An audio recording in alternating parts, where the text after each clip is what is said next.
Hi வணக்கம். உலகில் அதிகமாக விளைவிக்கப்படும் தானியம் சோளம் தான். அடுத்த இடத்துல அரிசி இருக்குது, மூன்றாவது இடத்துல கோதுமை, நான்காவது இடத்துல இருப்பது பார்லி. உலகின் பழமையான தானிய பயிர்கள்ல பார்லியும் ஒண்ணு. ஆதி மனிதனால் விவசாயம் செய்யப்பட்ட பயிர்கள்ல இந்த பார்லி முக்கியமானது. இந்த பார்லிக்கு தமிழ்ல வழங்கக்கூடிய அழகான பெயர் வார் கோதுமை. இந்த பார்லி பற்றி தெரிஞ்சுக்க ஏராளமான சுவாரஸ்யமான வரலாற்று தகவல்கள் இருக்குது. அதையெல்லாம் தெரிஞ்சுக்கலாமா?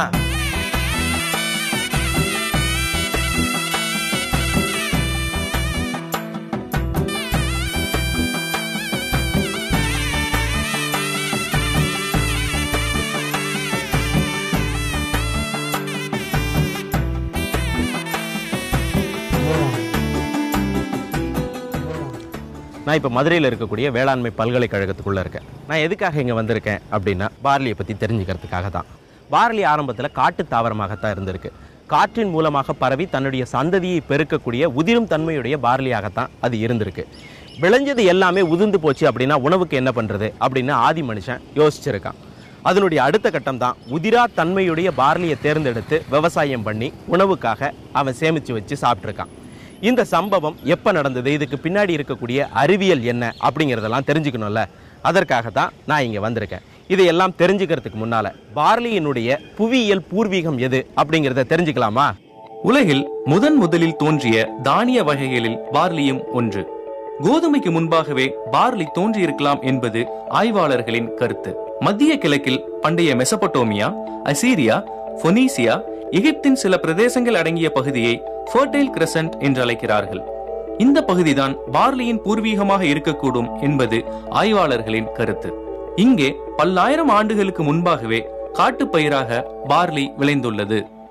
என்னோட இருக்கிறது மதுரை வேளாண்மை பல்கலைக்கழகத்தைச் சேர்ந்த உயிரியல் தொழில்நுட்பத்துறையினுடைய பேராசிரியர் செந்தில் நடேசன் அவர்கள். பார்லி ஆரம்பத்தில் உதிரும் தன்மையோடு இருந்தது. இது உதிராத்தன்மைக்கு எப்போ மாறிச்சு, யார் மாற்றினாங்க, இந்த நிகழ்வு எந்த காலகட்டத்தில் நடந்தது, இதற்கு பின்னாடி இருக்கக்கூடிய அறிவியல் ரகசியம் என்ன, இந்த கேள்விகள் எல்லாம் பல நூற்றாண்டுகளாக விடை தெரியாத ஒரு கேள்வியாகவே இருந்துகிட்டு இருந்துச்சு. இதற்கான விடைகளை கண்டுபிடிச்ச பேராசிரியர்களில் ஆராய்ச்சியாளர்களில் ஒருத்தராக இருக்கிறாரு நம்ம செந்தில் நடேசன் அவர்கள். அவர்கிட்ட இந்த பார்லியினுடைய அறிவியல் பூர்வமான விஷயங்களையும் வரலாற்று பூர்வமான விஷயங்களையும் நாம் கேட்டு தெரிஞ்சுக்கலாம். சார், ஆரம்பத்தில் பார்லி ஒரு காட்டு தாவரமாகத்தான் இருந்துச்சு இல்லையா? ஆமாங்க. அதாவது பார்லி மனுஷன் விலங்குகளாக அலைந்து திரிந்துக்கிட்டு இருக்கிற ஒரு கற்காலத்திலிருந்து அதற்கு பின்னால் அவன் தனக்கு வேண்டிய தானியங்களை சேமித்து வச்சுக்கணும் அப்படிங்கிற ஒரு நிலைக்கு வர்றதுக்கு முக்கியமான தானிய வகைகளில் பார்லியும் ஒன்றுங்க. 17,000 வருஷத்துக்கு முன்னால் பார்த்திங்கன்னா பார்லி ரகங்கள் வெறும் காட்டில் அப்படியே உதிர்ந்த தன்மையாக தான் இருக்கும். அப்போ எந்த தானியமாக இருந்தாலும் உதிர்ந்த தன்மை உடைய தான் எப்பயுமே ஆரம்பத்தில் தொடர்ச்சியில். இதை மனுஷன் ஒரு அதை எடுத்துகிட்டு தன் குடும்பத்திற்கு ஏற்ற சேமித்து வச்சு ஒரு இடத்துல விளைவிக்கணும்னு நினச்சது ஒரு 17,000 வருடங்கள்லேருந்து 10,000 வருடங்களுக்குள்ள காலகட்டங்களில் தான். ஓகே. இந்த காலகட்டத்தில் தான் அவன் தானியங்களை உதிராத தன்மை இருக்கிறத அவனுக்கு தேர்ந்தெடுத்து பயிரிட ஆரம்பிச்சிருக்கான். இது எந்த பகுதிகளில் நிகழ்ந்திருக்கு, எந்த காலகட்டத்தில் சார்?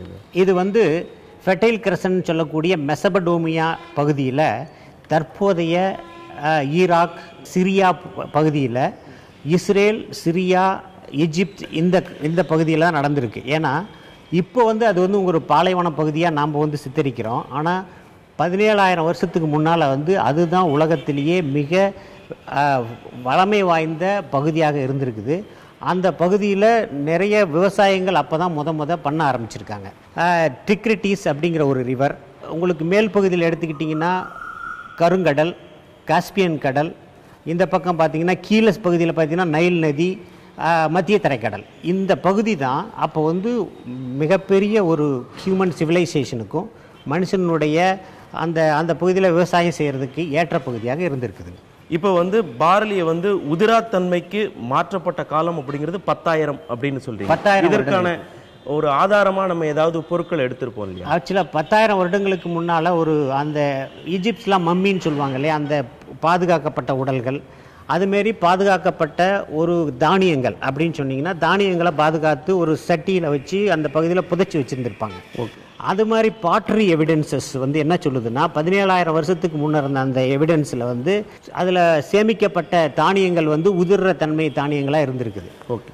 அதே ஒரு 10,000 வருஷத்துக்கு பார்த்தீங்கன்னா அப்போ வந்து சேமித்து வச்ச தானியங்களை பார்த்தீங்கன்னா அது வந்து உதிராத்தன்மையாக இருந்திருக்குது. அதாவது நம்மளுக்கு கல்டிவேஷன் பண்ணுறதுக்கு விவசாயம் பண்ணுறதுக்கு ஏதுவான தானியங்களாக இருந்திருக்கு. ஏன் வந்து அது உடைஞ்சதா உதிர்ந்ததா இருந்திருக்கு, ஏன் இப்போ வந்து உதிராததா மாறி இருக்கு? பார்லியில் வந்து ஹார்டியம் ஸ்பான்டேனியம் அப்படிங்கிற சொல்லக்கூடிய ஒரு காட்டு ரகங்கள், இதில் வந்து ஒரு பிடிஆர் அப்படின்னு சொல்லிட்டு பிரிட்டில்னஸ் நாங்கள் அதுக்கு பேர் கொடுத்துருக்கோம். இது வந்து ஜீனில் ஒரே ஒரு சீக்வன்ஸ்னு ஏடிஜிசின்னு சொல்லுவாங்க. அதாவது மரபணு கூறு ஏவிலிருந்து டி ஒரு சின்ன ஒரு சேஞ்ச், அந்த ஒரு நிகழ்வு ஒரு பேஸ் பேர் டெலிஷன் சொல்லுவாங்க. அந்த சின்ன நிகழ்வுனால உதிருங்கிற தன்மையோட பார்லி வந்து உதிராத்தன்மை பார்லியாக மாறிடுச்சு. ஓகே, இன்னைக்கு இருக்கக்கூடியது எல்லாமே உதிராத்தன்மையுடைய பார்லியாக தான் இருக்கு. இதில் நிறைய வகைகள் இருக்கா? ஆமாங்க. அதாவது பார்லியில் பொறுத்த வரைக்கும் வின்டர் பார்லின்னு சொல்லுவாங்க. இந்த பார்லி எப்பயுமே வந்து ரொம்ப கடுமையான குளிர் பகுதியில் வளரக்கூடியது. இது வந்து ரொம்ப அதிக தரமுடைய பார்லின்னு சொல்லுவாங்க. இது வந்து குளிர்காலத்தில் வர்ற பார்லிலாங்க. இது 6 மாதத்துக்குங்க. அதே வந்து ஸ்ப்ரிங் பார்லின்னு சொல்லுவாங்க. இது வந்து குளிர்காலம் முடிந்த பின்னால் அது வந்து ஒரு 3 மாதத்து வகை வர்ற பார்லி ரகங்கள். இந்த ரகங்கள் கொஞ்சம் குவாலிட்டி கம்மியான ரகங்கள். ஸோ 2 வகையான பார்லி ரகங்கள் இருக்கிறது. அதே போல் பார்லி வந்து பழங்காலத்தில் முத கல்டிவேட் பண்ண கிராப்பும் பார்லி தான். நம்ம தமிழ் பகுதிகளில் இந்த பார்லி விளையிறதுக்கான ஏற்ற இடங்கள் ஏதாவது இருக்கா? இருக்கு. மலைப்பகுதிகளில் இப்போ பார்த்தீங்கன்னா வெலிங்டன் ஐஆர்ஐ இந்திய வேளாண்மை ஆராய்ச்சி நிலையத்தினுடைய ஒரு துணை நிலையம் ஒன்று இருக்குது. அது வெலிங்டன் இடத்துல இருக்குது. அங்கே வந்து பார்லி விளைவிக்கிறாங்க. இப்போயும் நீங்கள் போய் அங்கே பார்லிக்கிறப்ப பார்க்கலாம். இப்போ இந்த ஆராய்ச்சி நடந்தது இல்லையா, எவ்வளவு வருஷம் நடந்தது, இதில் யாரெல்லாம் பங்கேற்றாங்க சார்? இது 15 வருஷம் நடந்துச்சு. முத நான் 2000 வந்து ஜப்பானில் வந்து இந்த குமாட்சுடா அப்படிங்கிற எங்களுடைய பேராசிரியர் அவரு கூட தான் நான் ஒர்க் பண்ண ஆரம்பித்தேன். அவர் வந்து அதுக்கு முன்னே ஒரு 5 வருஷத்துக்கு முன்னால் இதை ஆரம்பிச்சிருந்தார். இது 15 வருஷத்தினுடைய ஒரு கண்டுபிடிப்புங்க. இந்த ஆராய்ச்சியில் மொத்தம் 29 ஆராய்ச்சியாளர்களுங்க. இன்னொரு இந்த ஆராய்ச்சியில் முக்கியமாக எதுக்காக இது வந்து ஒரு செல்லுங்கிற ஒரு பெரிய ஜேர்னலில் பப்ளிஷ் பண்ணாங்கன்னா, நாங்கள் இந்த ஜீன மரபுக்கூரை கண்டுபிடிச்சது மட்டும் இல்லாமல் இந்த உதிரக்கூடிய தன்மையுடைய மரபுக்கூரை மறுபடியும் எடுத்து நாங்கள் ஒரு நாட்டு ரகங்களில் வந்து அதை போடும்போது நம்மளுடைய இப்போது பயிரிடப்படுகின்ற ரகங்களில் புகுத்தி பார்த்தோம். அது உடனே உதிர்ந்ததாக ஆயிடுச்சு. இந்த ப்ரூஃப் வந்து மரபணு மாற்ற பயிர்கள் அப்படின்னு செய்கிறாங்க இல்லையா, அது மாதிரி மரபணு மாற்றத்தில் செஞ்சு பார்த்ததில் இது உறுதியாயிருச்சு. அதனால் இந்த ஆராய்ச்சிக்கு வந்து ஒரு முக்கியத்துவம் கொடுத்துருக்காங்க. இப்போ இந்த உதிராத்தன்மை உதிரும் தன்மை பார்லியில் மட்டும்தான் இருக்கா, எல்லா தானியத்திலையுமே இருக்கா? இதை முதல்ல பார்லியில் இப்போ கண்டுபிடிச்சிருக்குங்க. இதுக்கான மரபுக்கூறு நெல்லில் இருக்குது, கோதுமையில் இருக்குது, ஓட்ஸில் இருக்குது. இது மாதிரி பல தானியங்களில் இன்னும் ஆராய்ச்சிகள் இதை முடுக்கி விடுறதுக்கான வாய்ப்புகள் அதிகமாக இருக்குது இந்த டெக்னிக்கை யூஸ் பண்ணி. ஓகே, மகிழ்ச்சி சார், உங்களை சந்திச்சதில் ரொம்ப மகிழ்ச்சி. நன்றிங்க.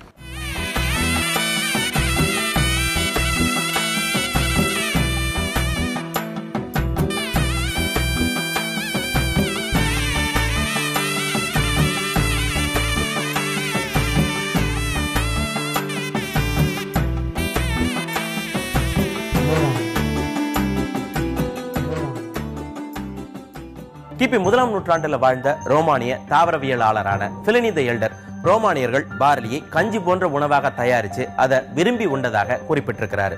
கோதுமையை விட பார்லி தான் ரோமானியர்களுக்கு விருப்பமான உணவு அப்படின்னு சொல்லி இருக்கிறாரு. கிளாடியேட்டர்கள் என்று அழைக்கப்படக்கூடிய ரோமினுடைய வலிமை வாய்ந்த போர் வீரர்கள் தங்கள் உடல் பலத்துக்காக உண்ட உணவுல பார்லி முக்கியமானதாக இருந்திருக்குது. ஹோர்டியரி என்ற சொல்லால கிளாடியேட்டர்களை பிளினி அழைச்சிருக்கிறாரு. அதற்கு பார்லி உண்பவர்கள் என்பது பொருள். பல்வேறு இன மக்களுடைய புராணங்கள்லையும் இந்த பார்லி இடம் பிடிச்சிருக்குது. டிமிட்டியர் கிரேக்க பெண் கடவுள், விவசாயம் மற்றும் வளத்துக்கான இந்த கடவுளுக்கு பார்லி மதர் அப்படிங்கக்கூடிய சிறப்பு பெயரும் இருக்கு. என்னோட இருக்கிறது செஃப் தாமு அவர்கள். சார், இன்னைக்கு என்ன பண்ண போறீங்க? பார்லியை வச்சு பார்லியில ஒரு புலாவ் பண்ணலாம் அப்படின்னு. இந்த புலாவ் செய்யறதுக்கு, பார்லி புலாவ் செய்யறதுக்கு தேவையான பொருட்கள் என்ன? மெயினா பார்லி, எண்ணெய், தேங்காய் பால், ஸ்லைஸ்ட் ஆனியன், தயிர், உப்பு, புதினா, பச்சை மிளகாய், கேரட், பீன்ஸு, பட்டாணி, இஞ்சி, பூண்டு, அரவை, பட்டை, ஏலக்காய், அன்னாசி பூவு, லவங்கம், மராட்டி மூக்கு. இந்த ஃப்ரைட் ஆனியனும் கேஷ்யூ நட்டும் மேலே கார்னிஷ் கொடுக்குறாங்க. இப்போ எங்களுக்காக இந்த பார்லி வெஜிடபிள் புலாவ் செஞ்சிடலாமா? கண்டிப்பாக செய்யலாம். எண்ணெய் சூடாகிறதுக்கு முன்னாடி போட்டிங்க அப்படின்னா டேஸ்ட் இருக்காது. சூடான பிறகு உங்களுக்கு வந்து அந்த ஸ்மோக்கிங் பாயிண்ட் வரும். அந்த டைமில் போட்டிங்கன்னா அழகாக குயிக்காக ஆகிடும் சமையல். ஸ்பைசஸ் வந்து ஜாஸ்தி சேர்க்கக்கூடாது. நீங்கள் ஜாஸ்தி சேர்த்திங்கன்னா இந்த அல்சர் ஃபார்மேஷன் இருக்கும். ரெண்டு பட்டை, 2 லவங்கம், 2 பிரிஞ்சி இலை, 2 லிமிட்டட் தான் சேர்க்கணும். பாருங்கள், நான் ஒரே பட்டை தான் இதில் போடுறேன். இப்போ 2 ஏலக்காய் வெண்ணெய் போட்டுக்கலாம், அப்படின்லாம் தேவையில்லை. அதே மாதிரி 2 அன்னாசி பூ, 2 லவங்கம், 2 மராட்டி. இப்போது இது வந்து பொரிஞ்சு அந்த வாசனை எண்ணெயில் பார்த்தீங்கன்னா அந்த வாசனை இருக்கும். இதில் நிறைய பொடியாக நீங்கள் போட்டிங்க வாயில் வைக்க முடியாது. ஓகே. அது ஏப்பம் வரும்போது அந்த பவுடர் வாசனையே ஏப்பம் வந்துட்டு இருக்கும். அதனால ஆஸ் ஃபார் அஸ் பாசிபிள் நீங்கள் வந்து இந்த மாதிரி போட்டிங்க அப்படின்னா பச்சையாகவே உங்களுக்கு வந்து உங்களுக்கு அந்த எண்ணெயில் இந்த வாசனை மாத்திரம் இருக்கும். உடம்புக்கு ஒன்றும் ஆகிறது இல்லை. நிறைய போடக்கூடாது. ஓகே. இப்போ எண்ணெய் சூடாயிடுச்சு, நம்ம இதை போட்டாச்சு. அடுத்தது புதினா போட போகிறோம். இது ஒரு கையளவு போட்டால் போதும். ஒரு கையளவு போட்டா. இதுலேயே கொத்தமல்லியும் போட போகிறோம். பார்லி குக்கிங் டைம் பார்த்தீங்க அப்படின்னா மினிமம் வந்து ஒரு 20 மினிட்ஸ் ஆகும். இப்போ புதினா நல்லா வந்துடுச்சு. ஓகே. வாசனை வருதுன்னு நினைக்கிறேன். ஓகே. இப்போ ஆனியன் வெட்டி வச்சிருக்க ரெண்டு வச்சுருக்கேன்னு 2 கை வெங்காயம் இது வதக்கிறோம். இன்னொன்று நம்ம பொறுமை இருக்கிற இடத்துக்கு வெங்காயம் வதக்கிறதில்ல. சாதாரணமாக ஒரு சமையல் அப்படின்னா இந்த வெங்காயத்தை மட்டும் நீங்கள் நல்லா வதக்கிட்டீங்கன்னா எல்லாமே சரி 3/4 ஓவர். ஓகே. ஓகே. ஸோ அதனால இந்த இடத்துல பொறுமை இழந்துடக்கூடாது. கண்டிப்பாக. இப்போ ஆல்மோஸ்ட் 3/4 இது முடிஞ்சு. I am using a ginger garlic paste. Okay. இது மிக்ஸ் பண்ணி இஞ்சி பூண்டு போடாச்சு. ரைட். இப்போ அந்த இஞ்சி பூண்டு வாசனையும் நம்மளுக்கு வந்துருச்சு இல்லைங்களா? இப்போ காய்கறி சேர்க்க போகிறேன். ஓகே. இதில் பட்டாணி, கேரட் அண்ட் பீன்ஸு, காலிஃப்ளவர் இதை போட்டு நம்ம வதக்கலாம். இதில் இப்போ பச்சை மிளகாய் சேர்த்துக்கிறேன். ஓகே. காரத்துக்கு தகுந்த மாதிரி போட போகிறேன். அது காரத்துக்கு தகுந்த மாதிரி போட்டு. இப்போ தயிர் ஊற்றுறதுக்கு காரணம் ஒன்று டேஸ்ட்டு, ரெண்டாவது இந்த வெஜிடபிள்ஸோ சிக்கனோ மட்டனோ குயிக்காக வந்துடும். இது கொஞ்சமாக போட்டால் போதும். அவ்வளோதான். இதை மிக்ஸ் பண்ணிடுறோம்.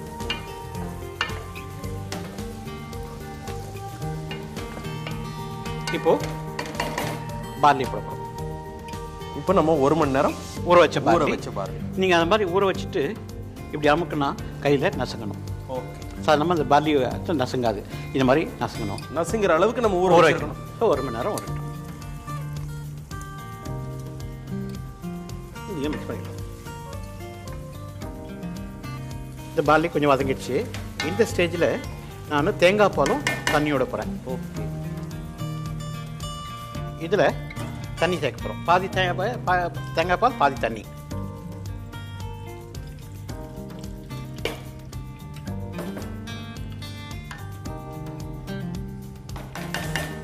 இதில் தேவையான அளவு உப்பு போட்டுக்கலாம்.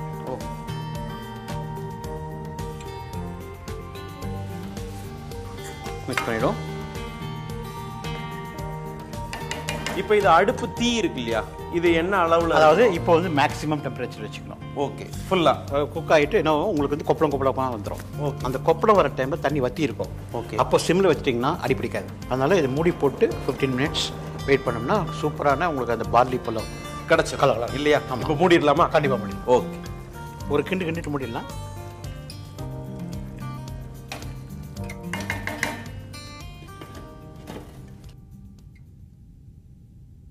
இப்போ நம்மளுக்கு ஒரு 15 நிமிஷத்துக்கு மேலே ஆயிடுச்சு இல்லையா?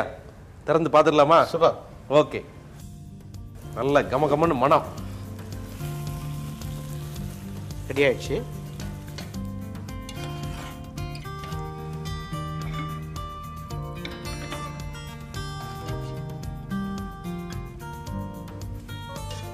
இதில் கார்னிஷ்க்கு ஆனியன் பொரிச்சு வச்சுருக்கேன். ஓகே. இது புலவுக்கு சாதாரணமாக கொடுப்பாங்க. அதே மாதிரி கொஞ்சம் என்ன மாதிரி வரணும்னா கொஞ்சம் முந்திரி பருப்பு. ஓகே. ஃபைனலாக கொஞ்சம் coriander leaves. Barley vegetable pulao taste பார்க்குறேன். அந்த பார்லினுடைய சுவை, அதோட அந்த வெஜிடபிள்ஸு, அந்த மசாலா எல்லாம் காம்பினேஷனோட சேர்ந்து சும்மா பக்காவாக இருக்குங்க.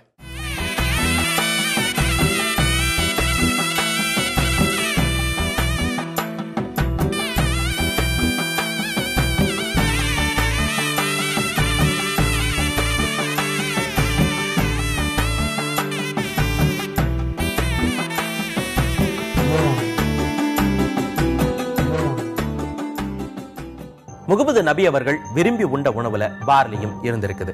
பலவிதமான நோய்களை தீர்க்கும் மருந்தாக பார்லியில் சமைத்த உணவை நபி அவர்கள் பரிந்துரை செய்திருக்கிறார். இது இஸ்லாம் சொல்லக்கூடிய தகவல். பார்லி அரிசியை இடித்து அதை பாலில் கலந்து கொதிக்க வைத்து இனிப்புக்காக தேன் கலந்து தயாரித்த கஞ்சியை நபிகள் வீட்டுல சமைச்சிருக்கிறாங்க. அந்த கஞ்சிக்கு அரபு மொழியில தல்வீனா அப்படிங்கிறது பெயர். வீட்டுல யாருக்காவது உடல் நலம் இல்லாமல் போனால் பூரண குணம் பெறும் வரை தல்வீனா கஞ்சியை தயாரித்து கொடுத்து கொண்டே இருப்பார்களாம். இது அரேபிய இஸ்லாமியர்களின் வழக்கம். தண்ணீரால முகம் கழுவினால் எப்படி முகம் சுத்தமாகிறதோ அதே போல பார்லியில் செய்த தல்வீனா கஞ்சியை குடித்தால் அது வயிற்றை சுத்தம் செய்யும் என்பது நபிகளின் வார்த்தைகள். பார்லி பூண்டு கஞ்சி செய்ய தேவையான பொருட்கள்: பார்லி, பூண்டு, உப்பு மற்றும் தேன். முதலில் 1 டம்ளர் பார்லியுடன் 3 டம்ளர் தண்ணீரும் இடித்த பூண்டும் சேர்த்து குக்கரில் 10 விசில் வரும் வரை வேக வைக்க வேண்டும். அது வெந்தவுடன் அதனுடன் தேவையான அளவு உப்பும் தேனும் சேர்த்தால் பார்லி பூண்டு கஞ்சி தயார். பார்லியின் வரலாறும் உணவும் இத்தோட முடியலைங்க. மீண்டும் மற்றொரு கொஞ்சம் சோறு கொஞ்சம் வரலாறு நிகழ்ச்சியில அதையெல்லாம் பார்க்கலாம், பேசலாம், சுவைக்கலாம். மீண்டும் சந்திப்போம். பை.